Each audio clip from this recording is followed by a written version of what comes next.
Common error के part 13 में हम कुछ महत्वपूर्ण प्रयोग को देखेंगे जहां पर कॉमन मिस्टेक पूछा जाता है। और इस पार्ट को बताने के बाद आप 3 चैप्टर का कॉमन मिस्टेक आप प्रैक्टिस करेंगे। इसको खत्म करने पर पूरा प्रोनाउन खत्म हो जाएगा, नाउन खत्म हो चुका है, आर्टिकल खत्म हो चुका है। तो जैसे ही पार्ट 13 हम खत्म करेंगे तो आप 3 चैप्टर का किसी भी किताब से आप कॉमन मिस्टेक आप ढूंढने का प्रयास करेंगे, आर्टिकल, नाउन और प्रोनाउन। ठीक है। पहला क्वेश्चन है, the old man and his dog which I saw yesterday have been found dead today. अब देखिए इसमें सब्जेक्ट कौन कौन है। The old man and his dog, एक व्यक्ति है और एक जानवर है। तो व्यक्ति के रूप में सिर्फ रहता तो हु का प्रयोग करते या दैट का भी, और जानवर, पशु पक्षी, पेड़ पौधे, छोटे मोटे कीड़े मकोड़े जितने रहेंगे तो उसके लिए विच का प्रयोग करते थे। लेकिन जब दोनों साथ मिल जाता हो, एक ही वाक्य में एंड से लग करके आता हो, तो रिलेटिव प्रोनाउन के रूप में सिर्फ दैट का प्रयोग करेंगे, सिर्फ दैट का प्रयोग करेंगे जब दोनों हो जाए। जैसे the old man and his dog, 2 subject है इसमें, तो जब 2 भिन्न भिन्न सब्जेक्ट का प्रयोग किया गया हो तो उसके लिए रिलेटिव प्रोनाउन के रूप में दैट का प्रयोग करते हैं। All of us went to Shyam's house who is my friend. देखिए हम आपको बताए हैं कि यह जो हु आया है श्याम के लिए आया है, तो रिलेटिव प्रोनाउन के पहले कभी भी एपोस्ट्रोफी एस का प्रयोग नहीं करेंगे। जब यह श्याम के लिए हु आया है तो यहां पर आप सुधार क्या करेंगे, to the house of Shyam. क्या सही होगा, to the house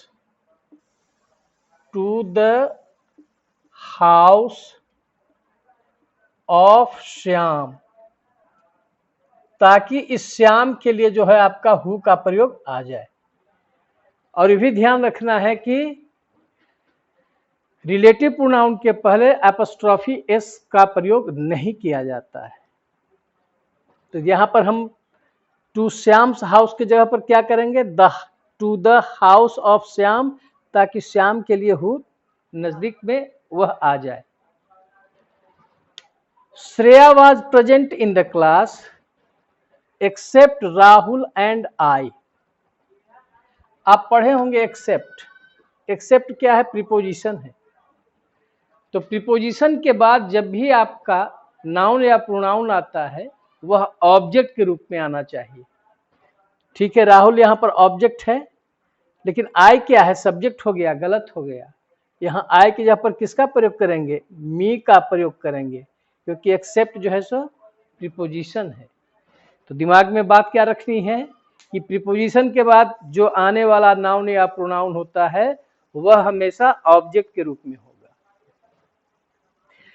These are new chairs, but those are old, one रहे या वंस रहे।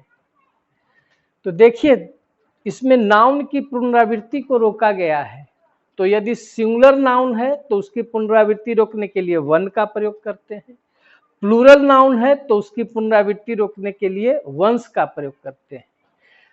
तो पहला चीज देखिए, दीज आर न्यू चेयर्स, नई कुर्सियां हैं। बट दोज आर, इसका मतलब दोज के अनुसार चेयर्स ही है, तो बहुवचन है, तो बहुवचन में एक तो वन नहीं होगा। अब वंस ऐसे नहीं लिखेंगे, एपोस्ट्रोफियस वंस नहीं, ये भी गलत है।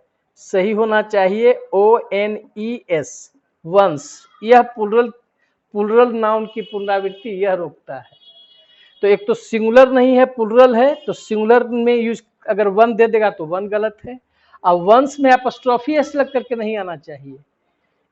ये नाउन की पुनरावृत्ति सिंगुलर रोकने के लिए वन और प्लूरल रोकने के लिए वंस। तो नाउन क्या है? चेयर्स है, प्लूरल है, तो यहां पर वंस का प्रयोग करेंगे। जैसे he bought 5 cows, he bought 5 cows and I bought 10। अब वन लिखेंगे कि वंस? वंस, क्योंकि 10 के बाद जो नाउन आएगा प्लूरल है तो वंस। और उस वंस को ऐसा नहीं लिखेंगे, एपोस्ट्रोफी एस लगा के नहीं, ONES। Next question, the doors of this flat are larger than that of that one. देखिए तो द डोर्स प्लूरल है, the doors of this flat are larger than. यहां पर दैट नहीं आना चाहिए क्योंकि डोर्स है, प्लूरल है, तो दैट के जगह पर हम क्या लिखेंगे? दोज। तुलना हो रही है, तो तुलना वाले वाक्य में, तुलना वाला वाक्य में जब नाउन की पुनरावृत्ति हो तो सिंगुलर रहने पर दैट और प्लूरल रहने पर दोज का प्रयोग करते हैं। तो डोर्स चूंकि सब्जेक्ट आपका प्लूरल है तो इसी से तुलना हो रहा है, तो यहां पर डोर्स है तो दैट नहीं आना चाहिए, दोज आना चाहिए। Then those of that one. ठीक है, तो यहां पर दोज का मतलब क्या हुआ? Doors of. ठीक है, I appreciate everybody and everything who. अब देखिए यही पहले वाला वाक्य था, the old man and his dog. दो अलग अलग नाउन, एक पुरुष है, एक दूसरा जो है सो पेड़ पौधे जानवर छोटे मोटे कीड़े मकोड़े जो भी रहे, तो दो अलग अलग हो गया। तो व्यक्ति रहने पर हु लाते हैं और व्यक्ति को छोड़कर अन्य जितना भी रहता है उसके लिए विच लाते हैं। अगर दोनों साथे आ जाए तब दैट का प्रयोग करते हैं, तो वही चीज आया है। आई अप्रिशिएट एवरीबडी, एवरीबडी या एवरीवन व्यक्ति हो गया, एंड एवरीथिंग वस्तु हो गया, तो एवरीबडी एंड एवरीथिंग एंड से जुट करके साथ आ गया, तो इसके लिए प्रोनाउन के रूप में हु का प्रयोग गलत होगा, बल्कि यहां पर दैट का ही प्रयोग करेंगे। ठीक है, Rahul is the best student who can solve this question easily. Rahul is the best, best कौन डिग्री? Superlative degree. आप प्रोनाउन में पढ़े होंगे कि यदि वाक्य में सुपरलेटिव डिग्री का प्रयोग हो तो रिलेटिव प्रोनाउन के रूप में हु का प्रयोग नहीं बल्कि दैट का ही प्रयोग करेंगे। हु के जगह पर दैट का, सुपरलेटिव डिग्री में रहने पर। ठीक है, one can rise in life only when one puts forth one's best. देखिए वन सब्जेक्ट है तो वन के लिए सब्जेक्ट के रूप में वन फिर आया और पॉजेसिव में वंस आया, वंस बेस्ट। ठीक है, only for himself and his family. अब देखिए यहां पर हिमसेल्फ हो गया रिफ्लेक्सिव, जबकि वन का रिफ्लेक्सिव वन सेल्फ होना चाहिए था। तो यहां पर पॉजेसिव ठीक था लेकिन यहां पर रिफ्लेक्सिव गलत हो गया, यहां पर आना चाहिए वन सेल्फ, क्योंकि वन का रिफ्लेक्सिव प्रोनाउन वन सेल्फ होता है। Our soldiers are better trained, हमारे सोल्जर्स जो हैं प्लूरल रूप में है soldiers, our soldiers are better trained than that of enemies, मतलब than the soldiers of enemies. तो यहाँ प्लूरल है सोल्जर्स, तो यहाँ पर दैट नहीं होगा बल्कि प्लूरल में है। अभी आपको बताए हैं यहाँ पर क्वेश्चन नंबर 5 में, तो यहाँ पर दैट के जगह पर क्या लिखेंगे? दोज लिखेंगे, क्योंकि प्लूरल है। इस दोज का मतलब क्या हो गया? Soldiers, soldiers of enemies. Singular रहता तो दैट। अगला question, they each have his own problem. यहां पर देखिए दे सब्जेक्ट के रूप में है, ईच नहीं है।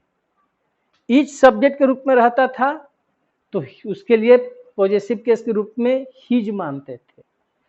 ईच के साथ यदि फेमिनिन जेंडर रहता है तो सी मानते हैं, तो उसका पॉजेसिव एडजेक्टिव हर हो जाता है।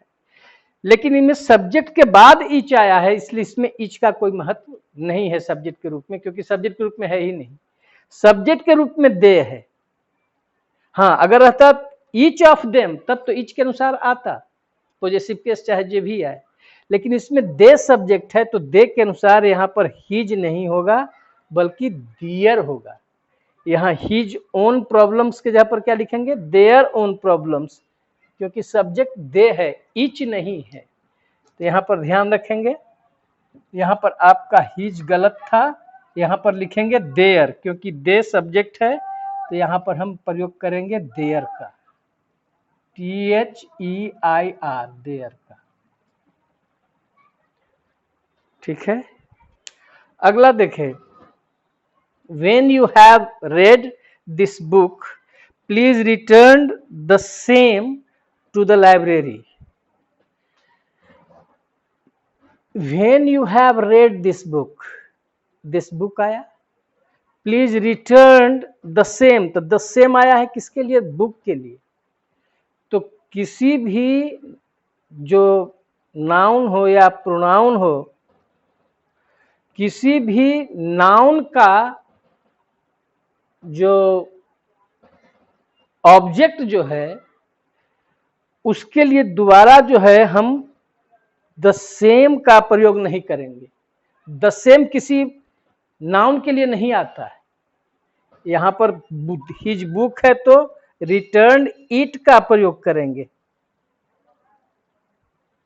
तो किसी नाउन का जो ऑब्जेक्ट के रूप में फिर प्रयोग करना हो तो द सेम का प्रयोग ऑब्जेक्ट के रूप में किसी नाउन का नहीं होता है।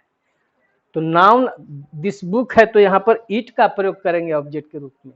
तो please return it to the library. The same किसी का भी ऑब्जेक्ट के रूप में बन के प्रयोग नहीं आता है, इसको ध्यान रखेंगे।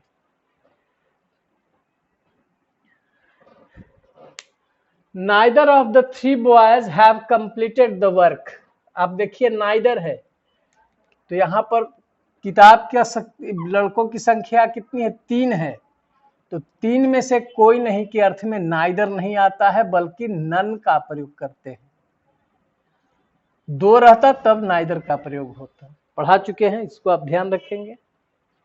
They are requested to do theirs work. देखिए दे का पॉजेसिव केस देयर्स नहीं होता है बल्कि दे का पॉजेसिव केस दियर होता है। ये तो पॉजेसिव प्रोनाउन हो गया। दे का पॉजेसिव एडजेक्टिव क्या होता है, दियर होता है। Either of the two wives is dominated by their husband। देखिए आइदर से के बाद जो भी नाउन आता है तो अगर मैस्कुलिन है तो ही मानिए, फेमिनिन है तो सी मानिए। तो यहाँ पर चूंकि मैस्कुलिन नहीं है, फेमिनिन है, वाइफ्स है, तो सी मानेंगे। तो सी के अनुसार इसका पॉजेसिव एडजेक्टिव यहाँ पर देयर नहीं होगा बल्कि हर होगा। फिर से याद रखेंगे, आइदर के लिए पॉजेसिव एडजेक्टिव का जो प्रयोग करते हैं वो हिज मानते हैं, लेकिन जेंडर अगर स्पष्ट हो, मैस्कुलिन है तो हिज होगा ही, अगर फेमिनिन हो तो हर मानते हैं, देयर कभी नहीं होता है। सी होगा या ही होगा। तो अगर आप देख रहे हैं कि मैस्कुलिन है तो ही मानेंगे तो हिज, अब फेमिनिन है, यहां पर क्वेश्चन में फेमिनिन है तो सी मानेंगे तो वहां पर हर हो जाएगा। Not only Ram but also his friends have done his work. अब याद रखेंगे, यदि 2 nouns not only but also say जुड़े हुए हों तो आगे का जो इसका पॉजेसिव एडजेक्टिव बनाएंगे वो अंतिम वाला के अनुसार बनाएंगे। तो अंतिम वाला कौन है, हिज फ्रेंड्स है, बहुवचन है, तो यहाँ पर हिज नहीं होना चाहिए बल्कि दे मानेंगे तो दियर होगा, क्योंकि फ्रेंड्स बहुवचन है तो इसके लिए दे मानेंगे। तो दे मानेंगे तो इसका पॉजेसिव क्या हो जाएगा, दियर हो जाएगा। तो दूसरे वाले अंतिम वाले के अनुसार नॉट ओनली के बाद सब्जेक्ट बट ऑल्सो के बाद सब्जेक्ट, तो पॉजेसिव एडजेक्टिव किसके अनुसार या रिफ्लेक्सिव प्रोनाउन किसके अनुसार, अंतिम वाले के अनुसार। ठीक है, this is the worst which you can do. आप पढ़े हैं, देखिए 7वां question, Rahul is the best student, superlative degree है, तो सुपरलेटिव डिग्री रहने पर रिलेटिव प्रोनाउन के रूप में दैट आता है, यही क्वेश्चन इसमें है। This is the worst which you, तो यहाँ विच नहीं होगा, यहाँ पर क्या लिखेंगे, विच के जगह पर दैट।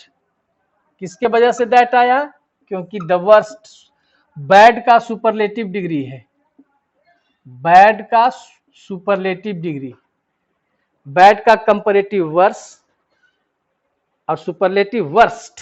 तो सुपरलेटिव डिग्री रहने पर वाक्य में रिलेटिव प्रोनाउन के रूप में व्यक्ति के लिए या वस्तु के लिए, सभी के लिए दैट का प्रयोग करेंगे, इसमें हु या विच का प्रयोग गलत होगा। अगला क्वेश्चन देखिए, it is the same book which I saw at the book fair. देखिए तो इसमें द सेम लगा हुआ है, और द सेम के बाद यहां पर रिलेटिव प्रोनाउन विच किया है, तो उसके बाद आ रहा है सब्जेक्ट प्लस वर्ब, तो द सेम के बाद रिलेटिव प्रोनाउन के रूप में दैट का प्रयोग करेंगे जब उसके बाद सब्जेक्ट प्लस वर्ब निकला हुआ हो। सब्जेक्ट वर्ब निकला हुआ है तो विच के जगह पर दैट का। और एक क्वेश्चन और देखिए, लगे हुए क्वेश्चन और है 26, देखिए, this is not the same book that mine. यहाँ पर दैट का प्रयोग गलत है, क्योंकि यहाँ इसके बाद सब्जेक्ट वर्ब नहीं है, इसके बाद जो है सो नाउन या प्रोनाउन आ रहा है। तो यहाँ पर एक क्वेश्चन आपको हम समझाए हैं, फिर से ध्यान दीजिएगा। द सेम के बाद दैट कब लाएंगे, जब उसके बाद देखिए आई सॉ सब्जेक्ट वर्ब निकला हुआ है, और यदि सब्जेक्ट वर्ब नहीं है, नाउन या प्रोनाउन है, तो माइन प्रोनाउन है सिर्फ, तब दैट के जगह पर एज का प्रयोग करेंगे। आप समझ गए कि द सेम के साथ दैट कब लाएंगे और द सेम के साथ एज कब लाएंगे। द सेम के साथ दैट लाएंगे जब उसके बाद सब्जेक्ट प्लस वर्ब निकला हुआ हो, और यदि द सेम के बाद एज का प्रयोग कब करेंगे, जब उसके बाद सब्जेक्ट वर्ब नहीं हो बल्कि नाउन या प्रोनाउन हो, तब एज का प्रयोग करेंगे। तो बात समझ में आई होगी कि द सेम के बाद एज कब लाएंगे और दैट का प्रयोग कब करेंगे। अगला क्वेश्चन है, let him and I do this work for some time.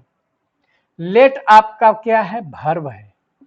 इस लेट का मतलब होता है कोई काम करने देना, मतलब अनुमति देना। तो वर्ब है तो वर्ब के बाद तो ऑब्जेक्ट है, ऑब्जेक्ट आना चाहिए, हिम आया है, लेकिन जब दो ऑब्जेक्ट आ रहा है तो दोनों तो ऑब्जेक्ट के रूप में रहेगा ना। तो यहाँ आई गलत हो गया, इसको भी हमें ऑब्जेक्ट के रूप में लाना होगा, क्योंकि इसके पहले वर्ब लेट है। तो लेट के बाद यदि दो ऑब्जेक्ट एंड से जुड़ के आ रहे हो तो दोनों ऑब्जेक्ट के ही रूप में रहेंगे, ऑब्जेक्टिव केस में रहेंगे। तो सही क्या होगा, late him and me, late him and me होगा, क्योंकि लेट वर्ब है, अब वर्ब के बाद ऑब्जेक्ट का प्रयोग होता है, तो वह ऑब्जेक्ट किस रूप में, ऑब्जेक्टिव केस में। Any one of the two boys has done this mistake. देखिए एनी वन का मतलब होता है संख्या 3 या 3 से अधिक में से कोई एक, वह संख्या व्यक्ति का हो या वस्तु का हो। तो यहां पर देखिए संख्या क्या है, द टू है, द टू है तो दो में से कोई एक के अर्थ में एनी वन नहीं, बल्कि आपका प्रयोग होगा आइदर। इसका विस्तृत हम प्रयोग बता चुके हैं। आइदर का मतलब होता है दो में से कोई एक, एनी वन का प्रयोग कब करते हैं, जब 3 या 3 से अधिक में से कोई एक बताना हो। हाँ, अगर यहां पर रहता 3, 4, 5, 6, 7, 8, 9, 10 तब एनी वन, लेकिन 2 है तो सिर्फ आइदर, क्योंकि आइदर का मतलब होता है दो में से कोई एक। He availed of this opportunity. आप पढ़े होंगे कौन कौन ऐसे वर्ब थे, अवेल, एब्सेंट, प्रेजेंट, इंजॉय, ठीक है। वो ऐसे वर्ब हैं जिसके बाद यदि ऑब्जेक्ट नहीं हो तब रिफ्लेक्सिव प्रोनाउन का प्रयोग किया जाता है। तो अवेल के बाद तो ऑब्जेक्ट है ही नहीं, प्रीपोजिशन आ गया, तो यहाँ पर सब्जेक्ट ही है, तो यहाँ पर लिखेंगे अवेल्ड हिमसेल्फ। जो सब्जेक्ट रहता है उसी का यहाँ पर रिफ्लेक्सिव प्रोनाउन बनाते हैं। तो वैसे वर्ब का लिस्ट आपको हम बताए हैं।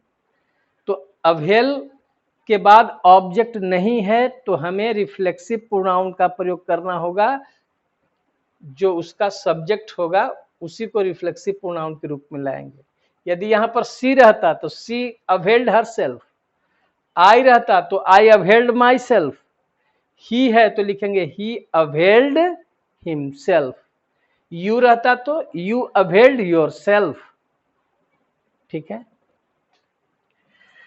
Who is the oldest of the workers, चुनाव करना है, सेलेक्ट करना है।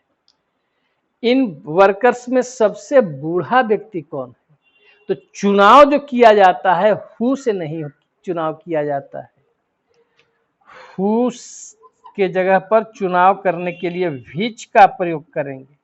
विच से सिलेक्शन होता है व्यक्तियों का या वस्तु का, चुनाव करने में, सिलेक्शन करने में विच का प्रयोग करते हैं, न कि हु का प्रयोग करते हैं। Neither Rahul nor you are doing his work honestly। अब याद रखेंगे, नाइदर के बाद एक सब्जेक्ट राहुल, नॉर के बाद सब्जेक्ट यू, तो आगे हमको जो बनाना होगा पजेसिव एडजेक्टिव या रिफ्लेक्सिव प्रोनाउन, तो किसके अनुसार करेंगे, जो अंतिम है उसके अनुसार करेंगे। अंतिम कौन है, यू है। तो नाइदर नॉर से दो सब्जेक्ट जुड़े हुए रहें तो नॉर के बाद जो सब्जेक्ट आएगा उसके अनुसार हम रिफ्लेक्सिव प्रोनाउन या पजेसिव केस का प्रयोग करेंगे। तो यू है तो यहां पर हिज नहीं होना चाहिए, योर होना चाहिए,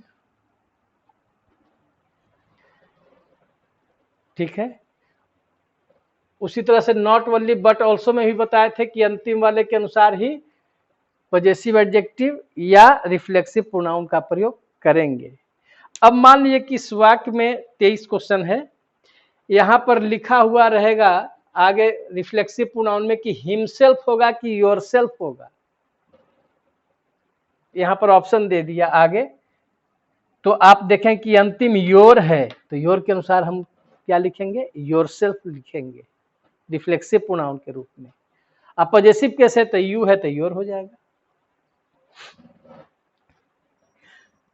आइदर यू और ही, अब इसमें भी याद रखिए आइदर के बाद सब्जेक्ट और के बाद भी सब्जेक्ट, तो आगे जो भी काम होगा रिफ्लेक्सिव प्रोनाउन का प्रयोग हो या पजेसिव एडजेक्टिव का प्रयोग करना हो तो अंतिम वाला मतलब और के बाद जो सब्जेक्ट आएगा उसके अनुसार, पहले वाले के अनुसार नहीं।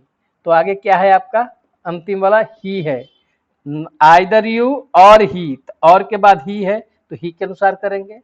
विल फिनिश देयर आ गया, देखिए गलत हो गया, ही है सब्जेक्ट तो यहां पर देयर की जगह पर क्या लिखेंगे, हीज लिखेंगे।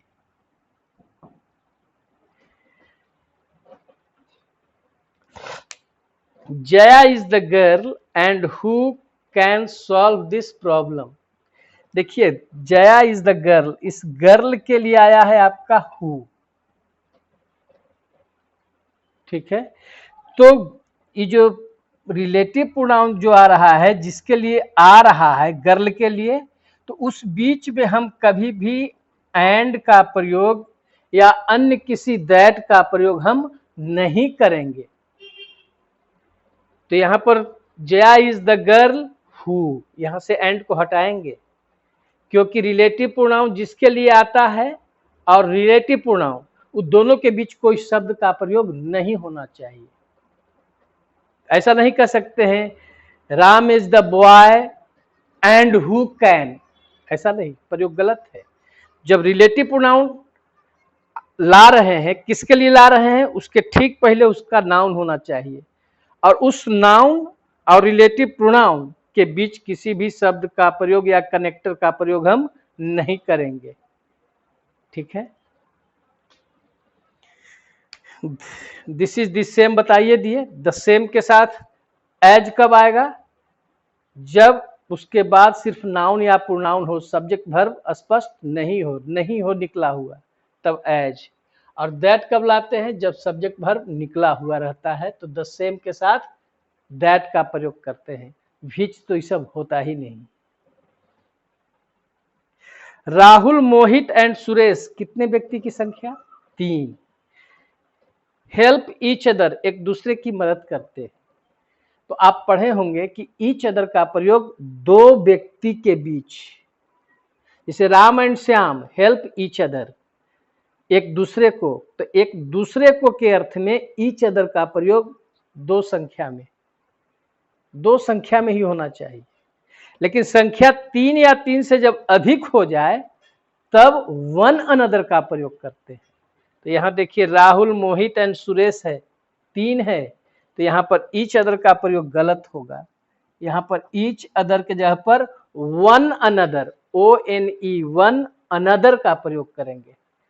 तो यह वाक्य गलत था, यहां पर होना चाहिए वन अनदर।